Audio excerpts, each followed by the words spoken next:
దేవుని నామానికి మహిమ కలుగునుగాక. క్రీస్తు నందు ప్రేమైన దేవుని బిడ్డలారా, అనుదిన జీవవాక్యమునకు మిమ్మల్ని ప్రేమతో ఆహ్వానిస్తున్నాము. ఈ దినము ఏప్రిల్ 25వ తేదీ. లేఖన భాగము లూకాసు వార్త 20వ అధ్యాయము 1 నుండి 26 వచనాలలో దేవుని యొక్క వాగ్దానము. మరి 1వ వచనం, యేసు ప్రభువారు దేవాలయములో బోధించుచు ప్రకటించుచుండెను. హల్లెలూయా. మరి శాస్త్రులకి పరిసయ్యులకి మరి లేఖనాల ద్వారా బోధిస్తున్నాడు. మరి సామాన్య ప్రజలకి సువార్త అందిస్తున్నాడు. తానే మరి మార్గం, సత్యం, జీవమని మరి వచ్చిన వారిని దేవుడు స్వస్థపరుస్తూ బాగు చేస్తూ ఉపమానాలతో వారికి దైవరాజ్యమును గురించి తెలియచేస్తున్నాడు. అవును, ఈ దినము దేవుని సన్నిధిలో నీకు మరి వాక్యము బోధించబడుతుంది. బోధించటము ద్వారా, ప్రకటించటము ద్వారా మరి నువ్వు రక్షించబడతావు, ఆధ్యాత్మికంగా ఎదుగుతావు. దేవుడు ఎంత ప్రేమ కలిగిన దేవుడు! పరిశుద్ధ గ్రంథాన్ని మన చేతుల్లో ఉంచాడు. హల్లెలూయా. ఆ గ్రంథం ద్వారా దేవుడు మనతో మాట్లాడుతూ ఉంటాడు, బోధిస్తూ ఉంటాడు, మరి ప్రకటిస్తూ ఉంటాడు. అవునండి, ఇలాగా మనము మరి ఆయన మాటలు విన్నప్పుడు మనకేమి కలుగుతుంది అంటే మరి ఆత్మీయ సంబంధమైన, ఆధ్యాత్మిక సంబంధమైన ఎదుగుదల కలుగుతుంది. అవును, మందిరములో దేవుడు నీకు వాక్యాన్ని బోధిస్తాడు. సేవకుడి ద్వారా ఆ మాటలు విని వాటి ద్వారా నడుచుకున్నట్లయితే గొప్ప మేలు జరుగుతుంది. ప్రభువు మనకి ఎవరొకరి ద్వారా, ఏదో ఒక సేవకుని ద్వారా, నపుంసకుడికి ఫిలిప్పు ద్వారా, లేఖనాల ద్వారా మరి బోధన జరిగింది, రక్షించబడ్డాడు. అవునండి, మరి సమరయ స్త్రీకి యేసు ప్రభువారు సువార్తను ప్రకటించాడు, తానే జీవజల ఓట అనేసి. అవునండి, ప్రభువే మనకి అట్టి యొక్క కృపను అనుగ్రహించాడు. ఆ కృపను మనం పోగొట్టుకోకూడదు. మరి ఒప్పుకోవాల్సిన పాపం ఏమిటి అనగా, పరిశుద్ధ గ్రంథములో మరి యేసు ప్రభువారు మరి లూకాసు వార్త 20వ అధ్యాయం 15వ వచనంలో తన ప్రియ కుమారుణ్ణి మరి పంపించినప్పుడు వారు మరి చంపివేశారు. మరి అక్కడ ఒక ఉపమానం చెప్పాడు. ఈ శాస్త్రులు పరిసయ్యులకి వాక్యమును గురించి, లేఖనాల గురించి ఎన్నో చెప్పినా గాని ఈయన వడ్రంగి కుమారుడు కదా, సాధారణమైన వ్యక్తి కదా, ఇతనికి డిగ్రీలు లేవు కదా, వేదాంత విద్య లేదు కదా, ఏదేందో తక్కువగా మాట్లాడుకుంటూ ఉన్నారు. కానీ ప్రభు ఉపమానం ద్వారా ఒక ద్రాక్ష తోట యజమాని తన యొక్క పంట కాలమున, అంటే పంటను అనగా పొలాన్ని కౌలుకిచ్చాడు, కాపులకిచ్చాడు. పంట బాగా రావటానికి కొంతమంది దాసులు పంపించాడు, కొట్టారు, కొంతమందిని అవమానపరిచారు.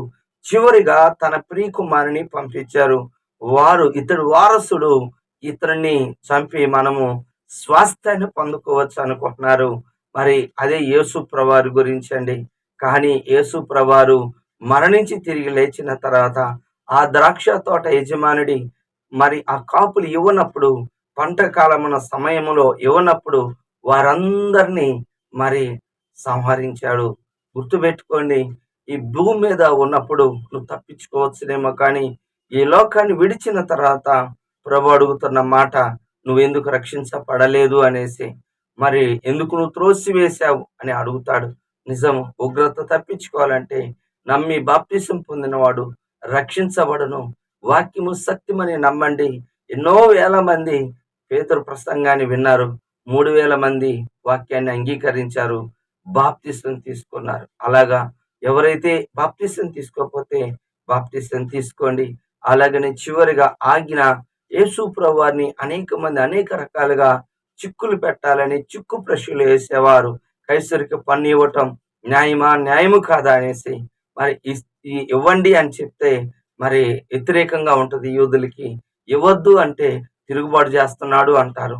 అందుకని యేసు ప్రభువారు మరి 25వ వచనములో దేవునికి ఇవ్వండి, మానవుడికి ఇవ్వండి. ఒక రూకను, ఒక నాణ్యమును చూపించమన్నారు. చూపించినప్పుడు దాని మీద ఉన్న ఆ యొక్క బొమ్మ కైసరి బొమ్మ. అయితే కైసరికి ఇవ్వండి, మరి డబ్బు దేవుడికి కాదండి, మానవుడు కావాలి. గుర్తుపెట్టుకోండి. ఆ దేవుడికి కావాల్సింది మనం. కానీ లోకంలో చాలా మంది వేరు వేరుగా అర్థం చేస్తున్నాడు. నా కుమారుడా నీ హృదయం నాకిమ్ము. మరి దేవుడికి ఇవ్వాల్సింది ఏంటో తెలిసిన హృదయమును ఇవ్వాలి. ఆ 2 మరి హెబ్రీయులకు రాసిన పత్రిక 13వ అధ్యాయం 15వ వచనములో మరి ఎల్లప్పుడూ ఆయన నామాన్ని ఒప్పుకొనుచు, యేసు నామాన్ని ఒప్పుకొనుచు మరి ఎల్లప్పుడూ స్తుతి యాగము చేయాలి. జీవ ఫలమును అర్పించాలి. అంటే నోటి ద్వారా దేవుణ్ణి మనం స్తుతించాలి. కావున దేవుని దేనికి ఇస్తున్నామా అంటే మన హృదయమును మనము కృతజ్ఞతాస్తుతులు చెల్లించటం అనేది మనము దేవునికి సమర్పించాలి. అవును, ఈ దినము దేవునికి ఇవ్వాల్సినవి దేవుడికి ఇవ్వండి. మనుషులకి ఇవ్వాల్సినవి రెస్పెక్ట్ గాని లేకపోతే పన్ను చెల్లించటం గాని ఇవ్వచ్చు. కానీ ఈ లోకంలో అందరికి అన్ని మేలులు చేస్తున్నాం. దేవునికే ఇవ్వాల్సిన సమయాన్ని లేకపోతున్నాం. ఈ రోజు మనందరం ఇచ్చుదుము గాక. దేవుడు అట్టి ఆశను కోరుకుంటున్నాడు. మనం ఆయనతో ఉండాలన్నది ఆయన ఆశ. దేవుడి మాటలు దీవించును గాక. ఆమేన్. ప్రార్థన చేసుకుందాం. ప్రేమ కలిగిన తండ్రి యేసయ్యా నీకు వందనాలు. ఈ దినం నీ కృపలో నీ దయలో మీరు మాకు ఎవరొకరి ద్వారా బోధిస్తావు నాయనా. మేము ఎవరిని అవమానపరచకుండా అయ్యా నిన్ను నెట్టివేయకుండా తండ్రి నీకు ఇవ్వాల్సిన హృదయాన్ని ఇచ్చి నీ నామాన్ని ఘనపరిచే స్తుతి యాగము చెల్లించే వాళ్ళముగా దయచేయమని, ఈ దినమంతా మీరు మాకు తోడుగా ఉండమని, మహిమను తెచ్చుకోమని యేసు నామములో ప్రార్థిస్తున్నాను తండ్రి. ఆమేన్. తండ్రి యొక్క ప్రేమ, కుమారుని యొక్క కృప, పరిశుద్ధాత్మ దీవెన సదాకాలం మనందరి తోడుగా ఉండును గాక. ఆమేన్. హల్లెలూయా.